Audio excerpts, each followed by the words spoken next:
Nous sommes Lynn et Stéphane. Bienvenue à Passion Road Trip et Overland. Aujourd'hui, on poursuit nos aventures dans le désert de Moab. C'est assez particulier de traverser le désert de Moab sur la Old Moabi Road et on fait aussi d'étranges découvertes. Tout en admirant le paysage qui nous entoure, on arrive près d'un monticule rocheux. Donc ici, on est rendu au fameux tas de pierre qui est le Traveler's Monument sur la Mojave Road. Donc, OK, après un peu de recherche, la plaque est un peu plus petite que je pensais. Donc, la plaque nous dit « On this site in 1897, nothing happened ». En français, c'est sur ce site en 1897, il n'est rien arrivé. Eh bien, coudonc, on apprend-tu des affaires, hein? Bon, après un petit peu de recherche, on a découvert que les origines de ce monument-là ne sont pas claires, mais les voyageurs ajoutent leurs pierres, certaines qui sont colorées, donc c'est pour ça qu'on en voit des roses, des bleus, ou portant des messages, et ils sont là depuis des décennies. Donc, à la toute fin de la Old Moabi Road, on décide de s'installer en boondocking pour passer la nuit parce que là, il fait déjà noir. Malheureusement, la photo est brouillée, on ne voit pas très bien, mais on a un beau ciel étoilé. Au lendemain matin, on reprend la route et c'est encore une journée avec un beau ciel bleu. Seulement 8 heures, il fait déjà 29 degrés actuellement dans le désert de Moab. Ce matin, on est en direction de Barstow, qui est une petite ville située dans le comté de San Bernardino, en Californie. Et là, on va aller chercher la 66. Notre itinéraire de la journée inclut les visites des villes de Oatman et de Kingsman.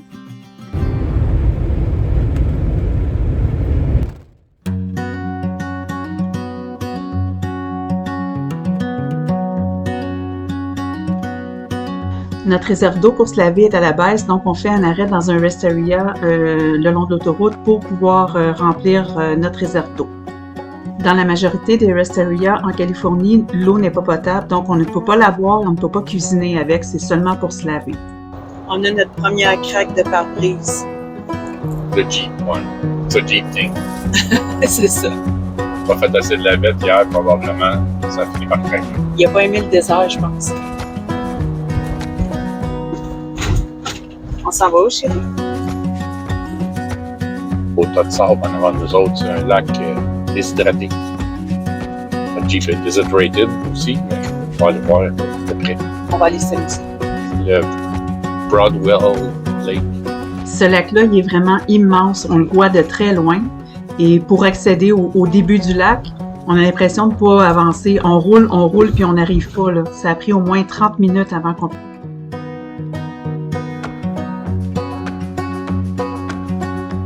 11h33 et il fait déjà 36 à l'extérieur.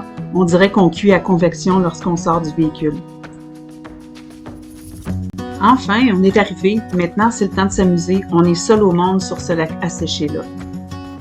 Place un petit sprint à la Night Rider. Donc, le Broadwell Dry Lake fait partie du désert de Moab et ce lac-là il est situé à environ 75 km à l'est de Barstow. Ce lac-là mesure 7 km de long et dans sa partie la plus large fait environ 2 km.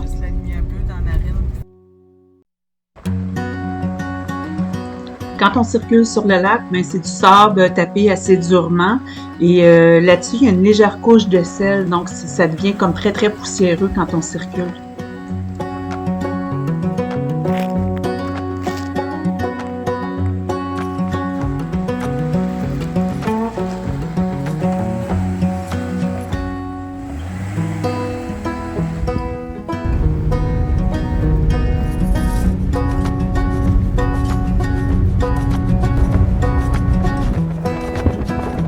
Donc, midi et 15, il fait déjà 38 degrés. On se souvient qu'on est encore dans le désert de Moab.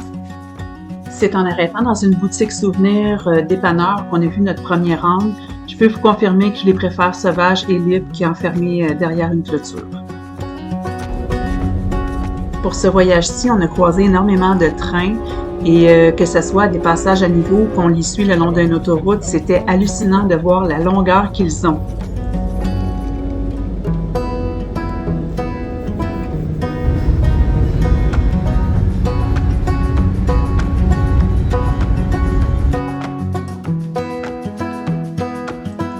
Petite anecdote sympathique ici, alors que je suis à l'extérieur du véhicule pour prendre une photo de Blue sur la route 66, le train qui s'en vient me voit en train de prendre des photos et me salue.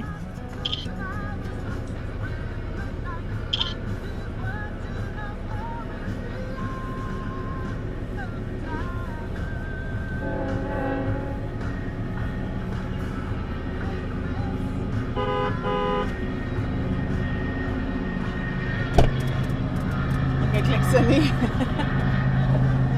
J'ai envoyé à la main. Ah oui? Ouais. Le long de la route 66, non seulement on voit beaucoup de vieilles bâtisses rappelant les années vivantes de la route 66, mais on croise également des mémorials. Donc ici, le mémorial concerne un avion du vol AT-7. Le 9 avril 1942, s'est écrasé alors qu'il tentait d'atterrir sur l'aérodrome auxiliaire de Bagdad, situé juste au bord de la route 66, et donc les 5 aviateurs sont décédés. Toujours dans le désert de Moab, en Californie, on s'en va visiter le Amboy Crater. Donc, le Amboy Crater, c'est un volcan qui date d'environ 79 000 ans et l'intérieur de ce cône volcanique-là possède un lac de lave solidifié. On en profite pour faire quelques photos de Blue sur les champs de lave volcaniques. Donc, le champ de lave du Amboy Crater, ça serait créé avec 4 grosses éruptions distinctes.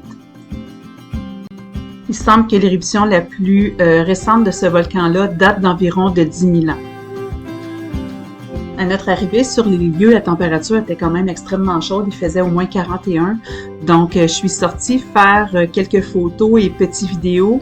Par contre, je ne suis pas restée trop longtemps à l'extérieur car c'était vraiment suffocant comme température.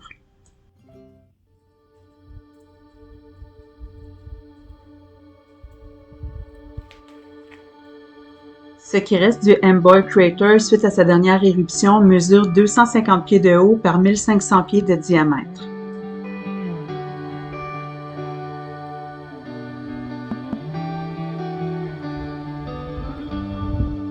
La petite ville de Amboy n'est plus habitée et est considérée maintenant comme une ghost town. La seule chose qu'on retrouve, c'est des stations-service et autres bâtiments datant du mid-century.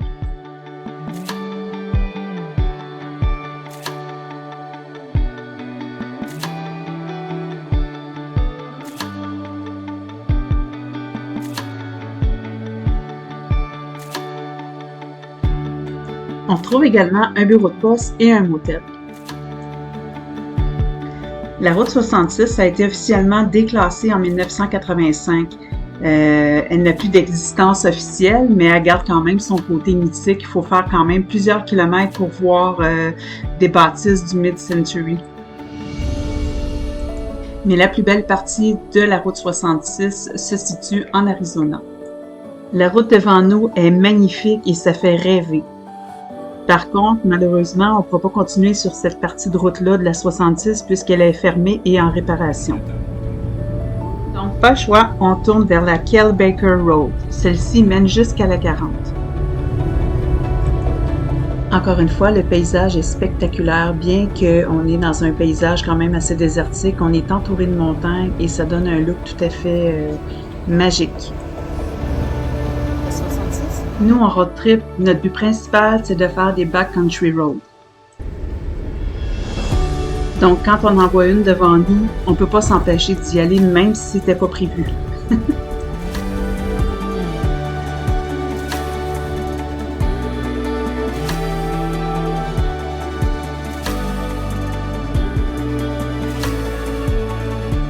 Alors, puisqu'on ne pouvait pas poursuivre notre chemin sur la 66 originale, on a essayé par ce chemin-ci pour voir s'il y avait possibilité de continuer, mais après avoir vérifié sur le GPS, c'était pas possible, mais on a fait un petit bout de trail. Ce que vous observez actuellement, ça c'est de l'overland comme nous on l'aime. Donc, un beau paysage, une belle petite trail, c'est juste trop parfait.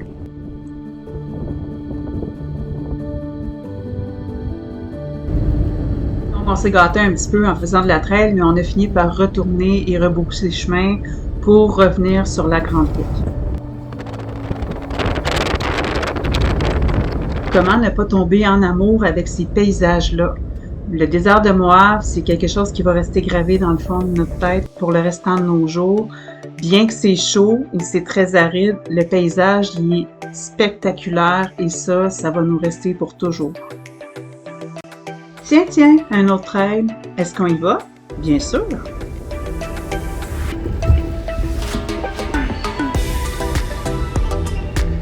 Cette trail-là mène tout en haut d'une montagne et ça aurait été l'endroit parfait pour passer la nuit, mais il est encore trop tôt. Et si on campe ici maintenant, ça va gruger sur l'horaire de demain.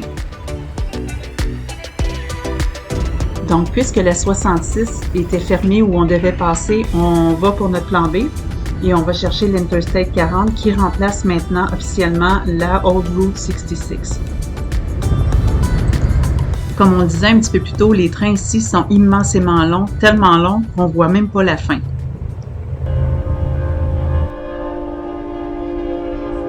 Ils sont pas longs, il y a juste 4 km.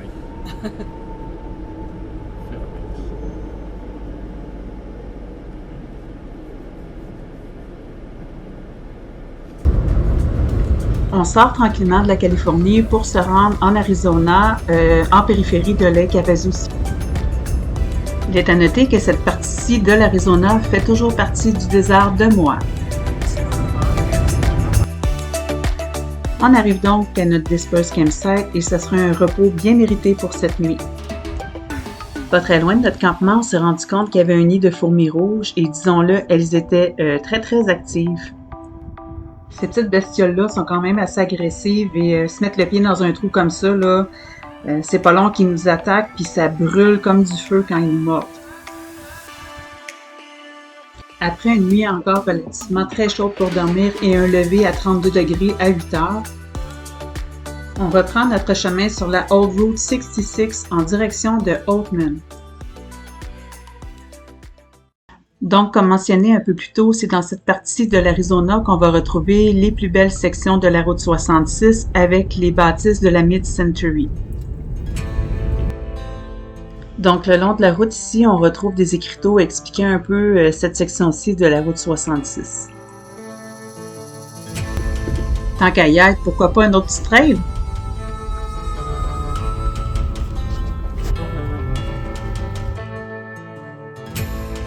Bon matin à tous.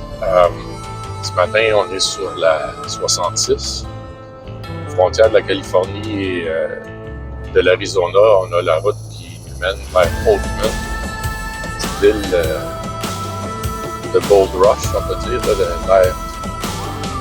la rue vers l'or. C'est une belle petite route.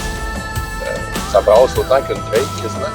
Mais c'est une des déclinaisons de la 66. Donc, au lieu de continuer le long de l'autoroute 40, ce détour-là vers Oatman, la route est plus montagneuse. On va passer dedans tantôt en avant nous autres. On se retrouve une fois de plus au cœur des montagnes pour accéder au petit village de Oatman.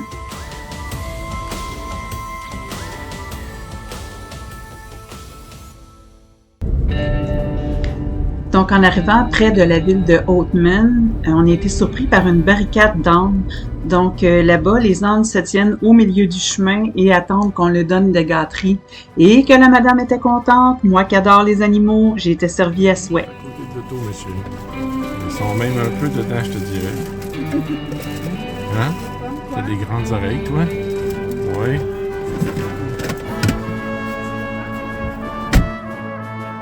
On va voir à côté.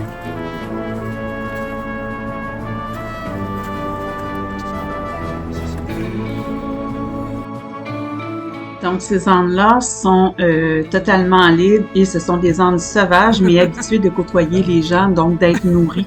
Il est trop cute. Il n'y a plus des carottes. Non, il n'y en a plus des carottes. Grosse patate. Alors, nos nouveaux amis étaient bien heureux de se faire gâter par des bouts de pommes et des bouts de carottes. Qu'est-ce que tu fais, gros nez? Qu'est-ce que tu fais, gros nez? Qu'est-ce que tu fais, gros nez? Un peu plus loin, devant nous, on retrouve une autre barricade d'ânes. On se croirait presque au parc safari. On cœur craque. Un petit anon d'à peine quelques jours est couché par terre. Donc, le petit village de Oatman fait partie de l'État de l'Arizona, dans le comté de Mohave.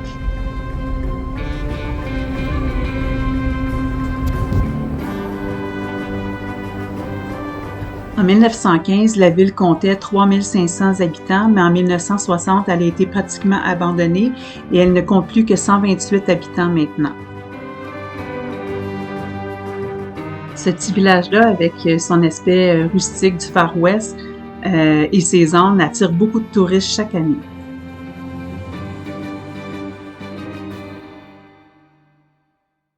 Donc, on retrouve des restaurants, des boutiques souvenirs le long des deux côtés de la rue, des boutiques de vêtements et bien sûr des ânes.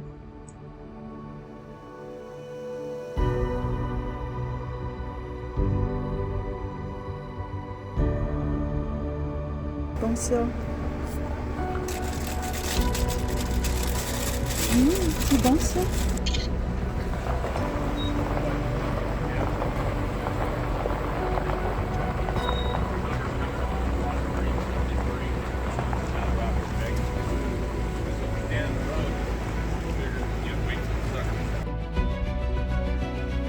Bien sûr, on retrouve également beaucoup de panneaux à l'effigie de la route 66.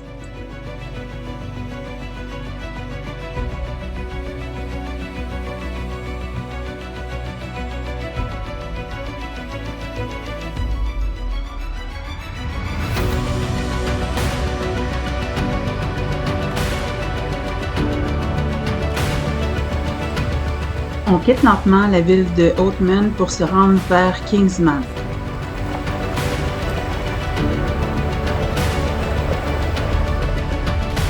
Donc, pour se rendre à la ville de Kingsman, on poursuit notre route sur un chemin tortueux à travers les montagnes. Une fois de plus, on a la mâchoire décrochée par la beauté des lieux. Donc, la route qui serpente au travers les montagnes nous fait découvrir parfois des falaises assez abruptes. Ceux qui, comme moi, ont le vertige, je peux vous dire, c'est frisson garanti.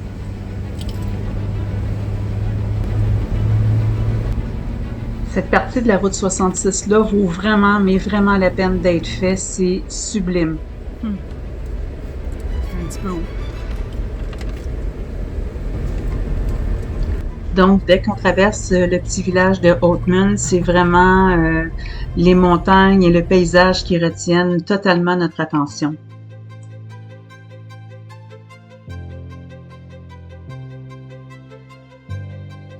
À partir de Oatman jusqu'à Kingman, ça prend environ 1h08 sans arrêt.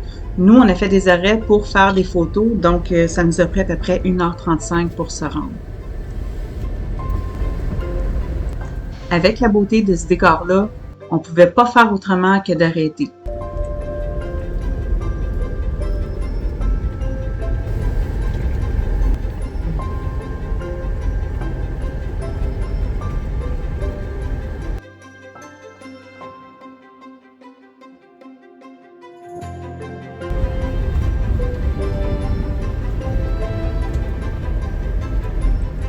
Le long de cette partie-ci de la route, on retrouve une boutique souvenir ainsi que des écriteaux explicatifs sur la portion de la route 66 qu'on traverse.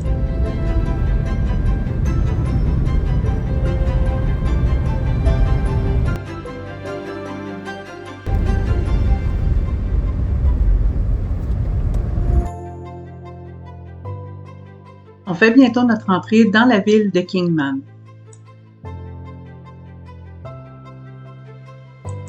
Au même titre que le petit village de Oatman, Kingman est emblématique de la route 66.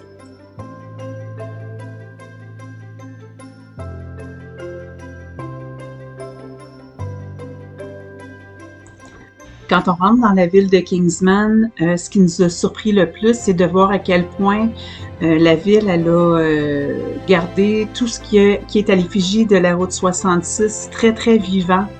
Donc, que ce soit les boutiques souvenirs, que ce soit les restaurants, que ce soit les stations-service, tout ce qui est à l'effigie de la 66, c'est très, très frappant. Donc, je crois que c'est là qu'on a vu le plus de bâtisse à l'effigie de la 66 et en très très bonne condition. Donc ça nous a vraiment surpris et on a beaucoup aimé.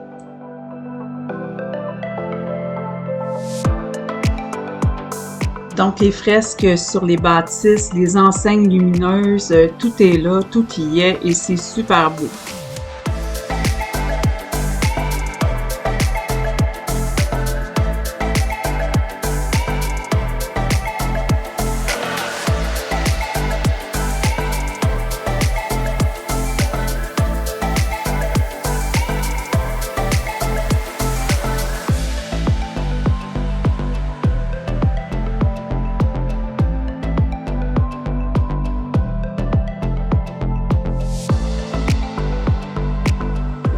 C'est l'heure du dîner, on a faim et on ne pouvait pas passer dans la ville de Kingman sans aller essayer le super petit restaurant qui s'appelle le Mr. Daisy Route 66 Dinner, qui est un bon petit restaurant vraiment mid-century. C'est frappant quand on rentre à l'intérieur de voir la décoration qui est comme figée dans le temps et on a beaucoup aimé.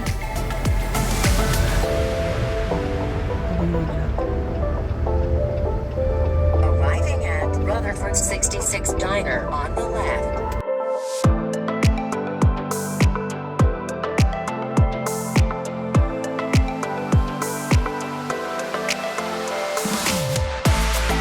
L'intérieur du petit restaurant, il est vraiment chaleureux et rappelle vraiment les typiques films américains avec le plancher en damier, les tabourets au comptoir.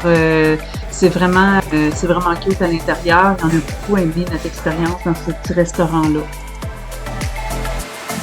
Donc notre repas était excellent, les portions pas trop gigantesques et tout était très goûteux et savoureux. Donc on a été accueillis et servis par Brian, qui est troisième de sa génération à s'occuper du restaurant et c'était un excellent service. Suivez-nous dans notre prochaine capsule où on poursuit notre découverte de la route 66 en Arizona. On visite la petite ville de Seligman. On fait l'ascension d'un volcan en Jeep dans les Cinder Hills du Coconino National Forest. Et on visite le volcan du Sunset Crater. Vous aimez ce que vous voyez? Alors abonnez-vous à notre page YouTube afin d'être avisé lorsqu'un nouveau vidéo est publié. Aimez notre page, commentez et partagez afin de nous faire connaître. Merci!